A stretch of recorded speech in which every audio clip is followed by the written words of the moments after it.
Happy Sunday, Boalia Desmond here. Thank you for tuning in. So today's message is really about an event that happened yesterday, and it's about the number one question that I got asked yesterday. Okay, so excuse my voice if it's a little bit hoarse. We had our graduation party for my son and three of his friends, and so it was a lot of talking and a lot of talking and probably not enough water. So I think I'm just a little bit dehydrated.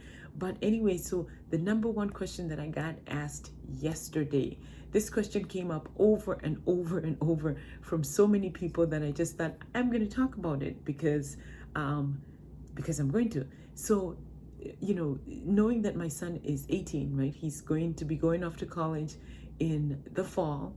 So this was the number one question that people had. What are you going to do? So you have your firstborn. He's going to be moving away. He's going to be moving away 9 hours away from you. What are you going to do? How are you going to handle that?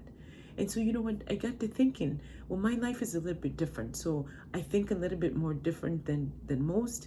I was born in Zambia, raised in Ethiopia, went to boarding school at the age of 12. So I only saw my parents once a year. And I was in college at the age of 17. So my life was what was normal was me not being around my parents. That was normal for me.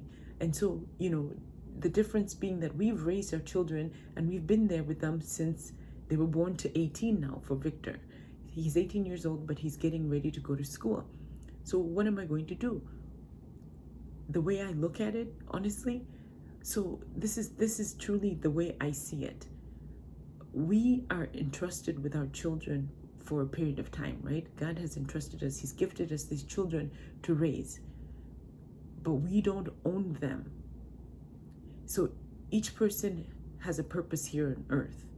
And part of that purpose is they go through a journey, right? And not everybody chooses to go to college, and that's okay. But if the path is for his next steps for him is to go to university or go to college, then that's the next step, right? So then my job then becomes I'm powering through prayers, I'm pressing in, I'm praying over him continuously that he follows the plan and path that God has laid out for him.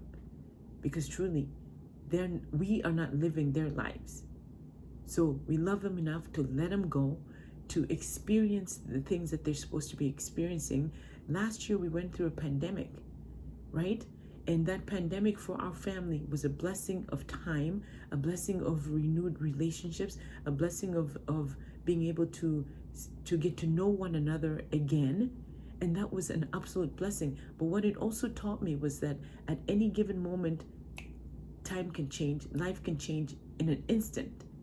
Okay, we didn't have time to prepare for COVID.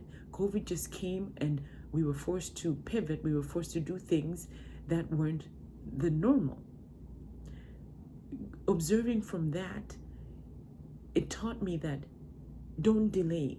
Do not delay. Do not delay anything that you know you need to be doing or something that you know you want to do as your next steps, right? So therefore, I'm more excited for my son to be able to be playing at the next level of basketball, to be able to be studying international business, and to have and make new relationships and friends for his next steps, right? I believe that he's already seen what he needs to see here, okay, for this part of his journey. He'll come home to see us, he'll come home to see friends, but for the next part of his journey, I believe that he's meant to meet other people. He's meant to do other things. So therefore, I embrace the journey more than I fear it. I embrace it more than I fear it.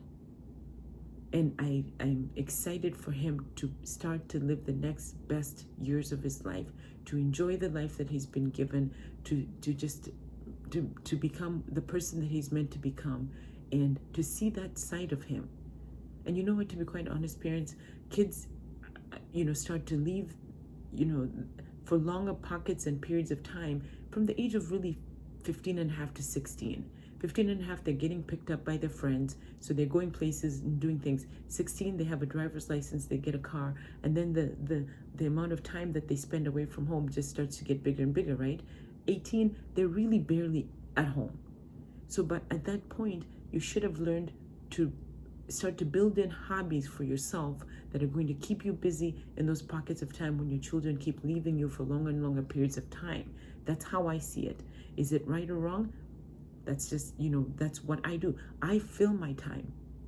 I fill my time when my children aren't there. I don't dwell on where they could be, what they're doing. I think about what can I do to fill my time that actually just it benefits me or it benefits somebody else, but it's also not related to my children, because that's the pockets of time that they're not there. So therefore, yes, I'm embracing the journey. I'm excited for my son, to be quite honest, very excited for him to learn new things, see new people, experience new things, and to push to the next part of his journey. So I thank you for tuning in. I thank you for listening, actually. And tomorrow begins the new work week. So get ready to write out the activities that you're going to do for the week so that we can celebrate you on Friday and you can get closer to your goals.